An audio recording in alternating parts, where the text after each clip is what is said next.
Luis Astorga.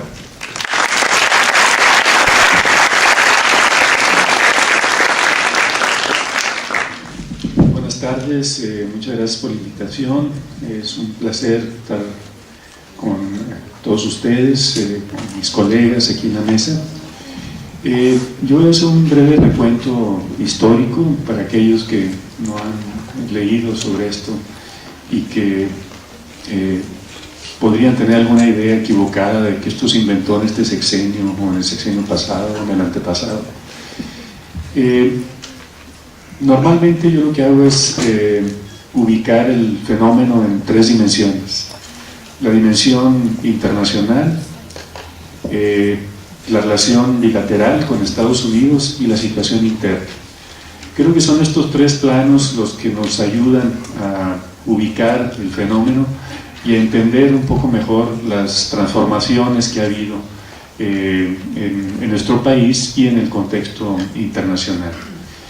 El andamiaje institucional prohibicionista que hoy nos rige, que tiene aproximadamente un siglo de haber sido, de que las primeras piedras hayan sido puestas, se genera a partir de aproximadamente 1909 con la conferencia de Shanghái, cuya intención era controlar el opio, los opiáceos, etc. Y desde un principio el papel de Estados Unidos ha sido fundamental. Posteriormente hay una serie de reuniones internacionales hasta que en años más recientes tenemos las tres últimas convenciones de Naciones Unidas que marcan este esquema internacional prohibicionista. México empieza a entrar en este esquema, intenta entrar en este esquema desde los años de la Revolución. Sin embargo, las condiciones propias del país en ese momento no permitieron, digamos, que estos mecanismos se aplicaran de la mejor manera posible para la época. ¿A qué me refiero? Si bien la conferencia de Shanghái ya marca una serie de lineamientos, Estados Unidos en 1914 aprueba la ley Harrison, que también prohíbe el opio, los opiáceos y la cocaína. México intenta poner controles en el gobierno de Carranza para el tráfico de opio. Evidentemente esto no prospera, no tenía esa capacidad el gobierno de Carranza. Y después de la Revolución Mexicana, ya una vez terminada la revolución, se aprueban las dos primeras leyes federales que van a marcar ya estos mecanismos de control institucional. Es la ley contra la marihuana en 1920 y contra la amapola en 1926, es decir, contra el cultivo y la comercialización de estos dos productos. Entonces tenemos con la ley Harrison y estas dos leyes mexicanas de los años 20 que se cierra lo que podríamos llamar ya el mercado transfronterizo de las drogas ilegales. Es el surgimiento también de los traficantes como tales, traficantes de drogas ilegales. Antes de la prohibición hay comerciantes legales, son traficantes para Estados Unidos una vez que cruzan la frontera, pero del lado mexicano son comerciantes. A partir pues de estos años podemos empezar a hablar realmente de la construcción del campo transfronterizo del tráfico de drogas México-Estados Unidos. Obviamente no era el único, ya era algo que se iba expandiendo a nivel internacional, pero es importante destacar en esta lógica ciertos elementos que van a caracterizar la situación en México. El surgimiento del campo del tráfico de drogas ilegales nace subordinado al poder político. ¿Y a qué poder político? Al poder político que se establece después de la revolución. Y los mecanismos institucionales que se crean por ese Estado revolucionario por un lado van a marginar a la oposición política y también van a marginar a los traficantes de drogas ilegales, que hay que decirlo, el mercado de las drogas ilegales en ese momento no era ni de chiste comparable con el actual. Sin embargo, era lo suficientemente atractivo para que políticos en posiciones de poder clave, gobernadores y su círculo íntimo, metieran la mano en el negocio. No todos, pero sí hubo casos muy visibles de que estaban interesados en meter la mano en este negocio. Entonces, los traficantes nacen subordinados al poder político y marginados del poder político. El poder político se constituye como el monopolio justamente de los grupos revolucionarios en México. Y la concentración de poder en la institución presidencial va a ser un elemento clave también.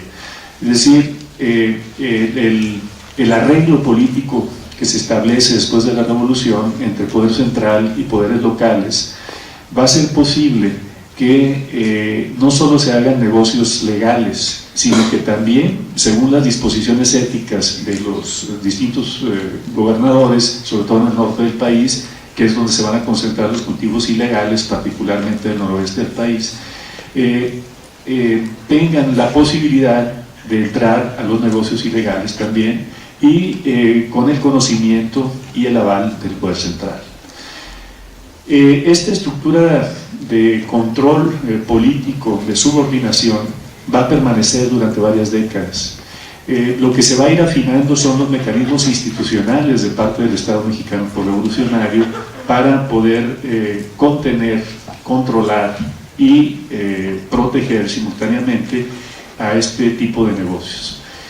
Tenemos ya en los años 40 la creación de, por un lado, la llegada de un presidente civil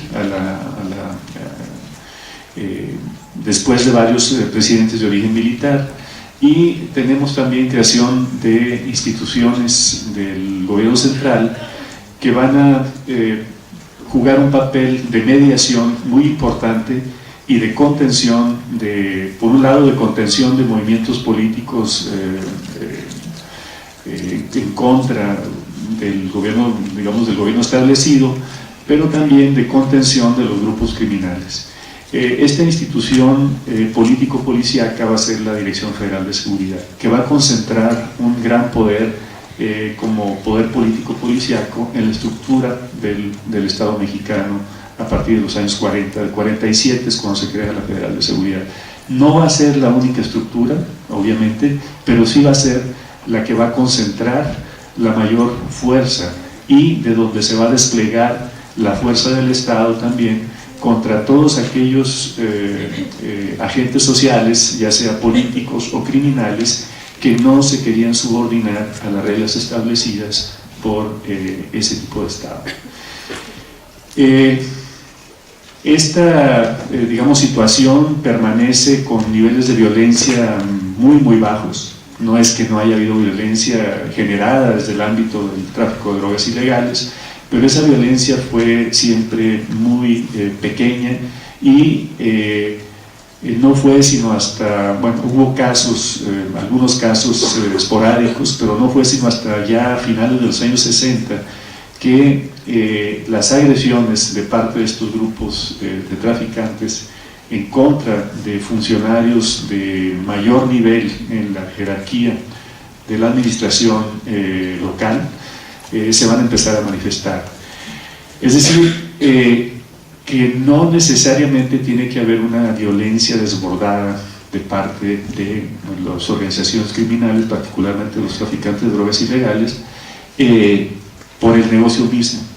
Todo depende del tipo de Estado y del tipo de controles que tenga ese Estado para poder contener estas intenciones o este tipo de dinámicas. Entonces tenemos durante varias décadas una violencia contenida, controlada hasta cierto punto, por ese tipo de Estado, por ese tipo de controles autoritarios. Y ya para la década de los años 60, el boom del mercado de las drogas ilegales a nivel mundial, digamos, se va a manifestar ya también de una manera muy brusca, y eso va aparejado también con cambios generacionales de los propios traficantes, concentrados básicamente en el estado de Sinaloa y particularmente en Culiacán como su digamos santuario más importante. Es decir, las organizaciones del tráfico de drogas en México desde una época muy temprana se va a observar una concentración de ese saber hacer y de ese poder en coaliciones concentradas en el estado de Sinaloa. Es decir, va a ser prácticamente la coalición hegemónica en el campo del tráfico de drogas en México.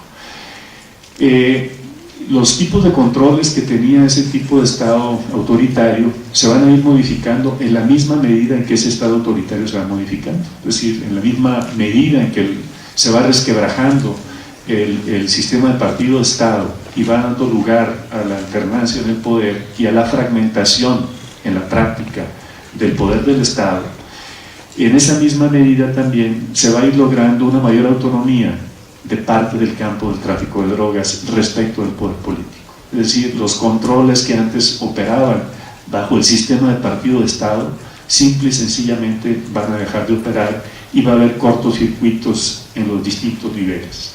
La maquinaria que se podía echar a andar desde el poder central para contener tanto a la oposición política como a los grupos criminales simple y sencillamente ya no va a funcionar. ¿Por qué? Una de las razones es que esta organización clave que les mencionaba va a desaparecer en 85 a raíz del asesinato de la gente de la DEA Camarena, y va a haber una desbandada de comandantes de la Dirección Federal de Seguridad, y va a haber en el corto plazo, digamos, una concentración de atribuciones sin el poder que tenía la Federal de Seguridad en la Policía Judicial Federal, que pertenecía a la PGR. No va a tener esa capacidad, y la alternancia política lo que va a ir mostrando es que por un lado esa desarticulación de los mecanismos de control de ese tipo de Estado autoritario van a ir desapareciendo, y también vamos a ir viendo cada vez más esta lucha por la hegemonía en el campo del tráfico de drogas en México. Es decir, una vez desaparecido el árbitro, que era el Estado, el árbitro se va a tener que buscar entre las propias organizaciones criminales a punta de bala. Entonces, en el esquema del sistema de partido de Estado, los traficantes tenían tres opciones si no seguían las reglas del juego. Una opción era salir del negocio, otra opción era irse a la cárcel, y la tercera era morirse. Esa era la capacidad que tenía el sistema de partido de Estado. En el esquema de la alternancia, sin esos mecanismos de control que funcionaron en el sistema de partido de Estado, la clase política es la que va a tener tres opciones en su relación con las organizaciones criminales, particularmente las más poderosas, que son las que se dedican al negocio de tráfico de drogas ilegales. Y estas tres opciones van a ser no hacer nada y dejar que la relación de subordinación se invierta, es decir, que la clase política esté subordinada a los grupos criminales. La segunda es hacer una serie de arreglos con los grupos criminales y, como bien lo mencionaba Edgardo, no solo con la clase política, sino con la élite empresarial. Y también hay que decirlo, con ciertos sectores de la sociedad civil proclives, ya sea por afinidades electivas o por amenazas a estos grupos. Y la tercera va a ser tratar de coordinar esfuerzos con una misma visión para intentar establecer, construir una política de seguridad de Estado. Entonces,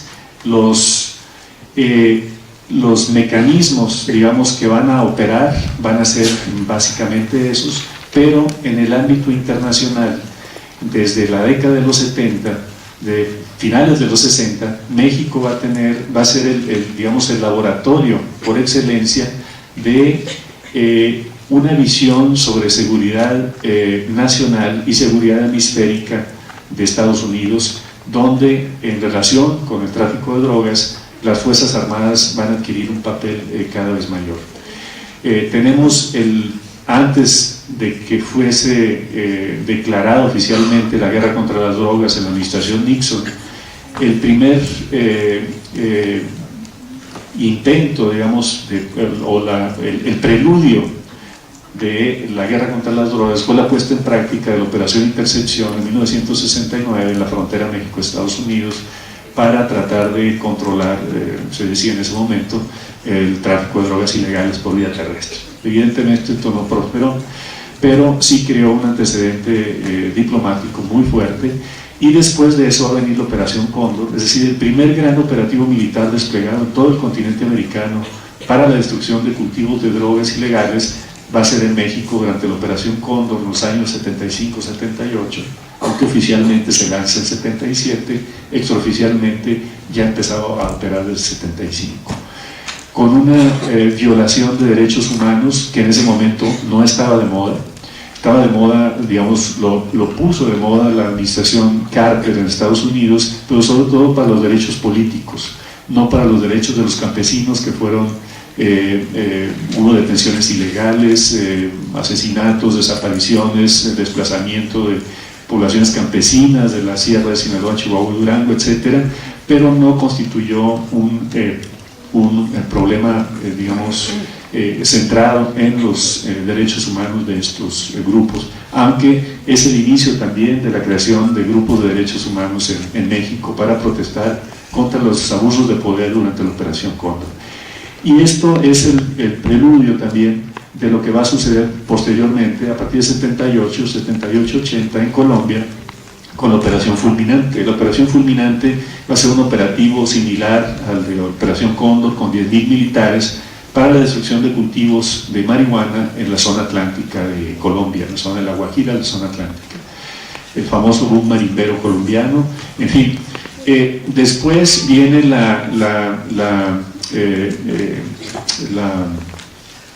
¿cómo se llama? La Directiva de Seguridad Nacional de la administración Reagan en 1986, donde la administración estadounidense establece que el tráfico de drogas va a ser considerado un asunto de seguridad nacional, y de ahí en adelante varios países de América Latina, sobre todo los productores y el tráfico, van a considerar este mismo esquema.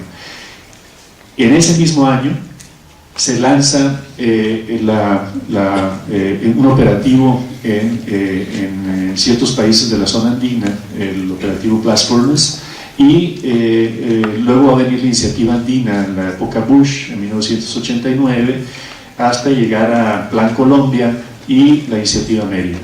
La característica de todos estos operativos es el papel central de las Fuerzas Armadas en el esquema de seguridad nacional y regional creado desde la administración estadounidense, que va a ser aceptado en algunos casos a regañadientes, en otros en un principio solo en el discurso, hasta llegar a la cristalización justamente de ese esquema de seguridad regional y nacional, con una participación cada vez mayor de las Fuerzas Armadas. Hay que decir que la participación de las Fuerzas Armadas en la destrucción de cultivos ilegales en México data por lo menos desde 1938, en la primera destrucción de cultivos en gran escala en el estado de Sonora. Es decir, a partir de ahí las Fuerzas Armadas han estado interviniendo prácticamente todos los años en ese esquema. Lo que se va a modificar es el papel central de las Fuerzas Armadas con todos estos ingredientes. Entonces, como tenemos 2 minutos nada más, esto es para darles una idea de lo que hay que tomar en cuenta cuando se analiza también el caso mexicano o cualquier otro. Estos 3 planos en los cuales, digamos, el gobierno mexicano puede tener alguna participación, pero que son camisas de fuerza también importantes para modificar de manera sustantiva la política sobre drogas y la aplicación práctica de este tipo de esquemas. ¿Por qué me concentré en las drogas y no en delincuencia organizada en general? Bueno, Edgardo ya habló de una serie de delitos, etc. Sin embargo, creo que hoy por hoy, y por los datos que conocemos, el componente mayor de la renta criminal de las organizaciones de la delincuencia organizada en México es el tráfico de drogas ilegales. No es el único, pero hasta el momento parecería ser que es justamente el componente más importante, y estas 7 grandes organizaciones que ha señalado el gobierno de Estados Unidos y el gobierno mexicano, obviamente son más, pero yo no estaría de acuerdo en que ha habido fragmentación. Yo digo que más bien ha habido decisiones para reconfigurar nuevas coaliciones. O sea, si nos dicen, por ejemplo, que se separaron los Beltrán Leiva de la organización Sinaloa y los Zetas del Golfo, por el otro lado nos están diciendo que Sinaloa y el Golfo y algunos de la familia Michoacán están unidos en ciertos aspectos, y por el otro lado los Beltrán Leiva, los Carrillo y los Zetas. Entonces vemos que hay decisiones, pero realmente no hay fragmentación.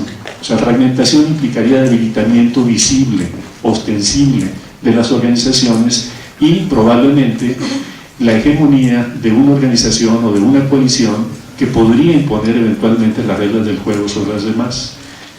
Por lo menos yo no lo veo hasta ahora. Lo que veo es una reconfiguración distinta de las coaliciones que hacen que el tipo de violencia entre las propias organizaciones tampoco disminuya, y tampoco se consolidan en este esquema de la alternancia, consolidan las instituciones del Estado, ni tampoco hay una visión de conjunto de parte de las fuerzas políticas para definir qué tipo de Estado se quiere y qué tipo de esquema de seguridad se quiere y con qué reglas del juego.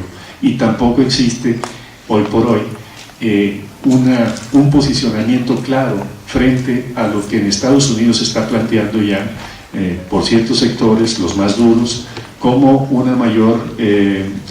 un esquema que implicaría incluso un fortalecimiento de la presencia de las Fuerzas Armadas, cuando escuchamos el posicionamiento de la gente del Comando Norte sobre todo, e incluso de la propia secretaria Hillary Clinton en ciertos discursos que nos muestran pues una intención de querer empujar cada vez más hacia una relación más directa y más dinámica entre las Fuerzas Armadas de Estados Unidos y las de México. Muchas gracias. De los estados paralelos, yo no creo en los estados paralelos. Yo mencioné que en la alternancia la clase política tiene 3 alternativas. Una es el predominio de la delincuencia organizada sobre la clase política. Eso no quiere decir y no implica necesariamente desplazamiento de los profesionales de la política, que son justamente los que están en los partidos políticos y que tienen esas posiciones de poder. Ustedes pueden decir, o alguien puede especular, que fulanito de tal, líder en cierto municipio, es el que domina.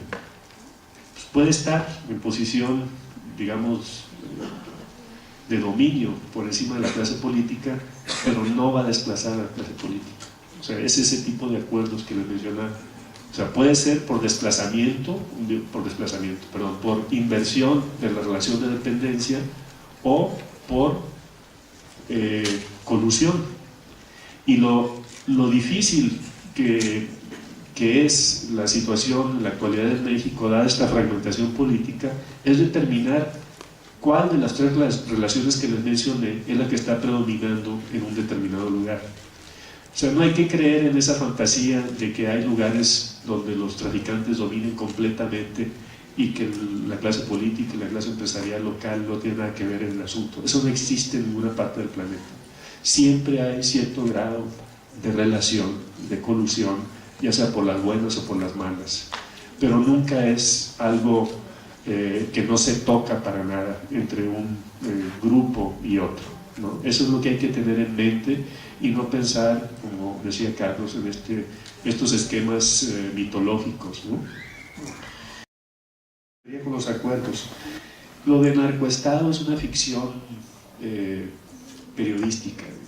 Eso no existe en ningún lado ni ha existido. Lo más próximo, lo más a eso ha sido el golpe de los cocadólares en Bolivia por allá a principios de los 80, ¿no? Pero no podríamos decir que los traficantes eran los que tenían el poder, no, eran militares los que estaban ahí y que estaban metidos en el negocio de la cocaína. Entonces, una de las cosas que yo siempre he criticado desde hace muchísimos años son estos fetiches lingüísticos de los cuales no se puede desprender mucha gente. Uno es el prefijo narco, que lo utilizan para todo, y el otro es la palabra cártel. Los cárteles no existen, nunca han existido. Entonces en términos estrictos económicos, es prácticamente imposible que exista un cártel en el mercado de las drogas ilegales.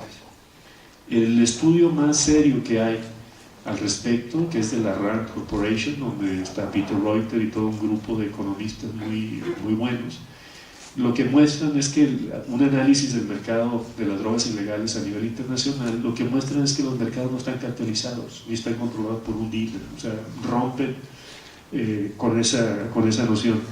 Pero esta noción que se inventó a principios de los años 80 por fiscales del sur de Florida y agentes de la DEA para fincarles cargos a los colombianos que se estaban peleando con los cubanos por la distribución de cocaína en Florida, y que fue una figura, digamos, que les ayudó a poder fincarles cargos, tuvo un éxito fenomenal en los medios de comunicación de masas y hasta la fecha, o sea, prácticamente no hay periodista que haga un artículo sobre este tema que no utilice ni el prefijo narco ni la palabra cártel.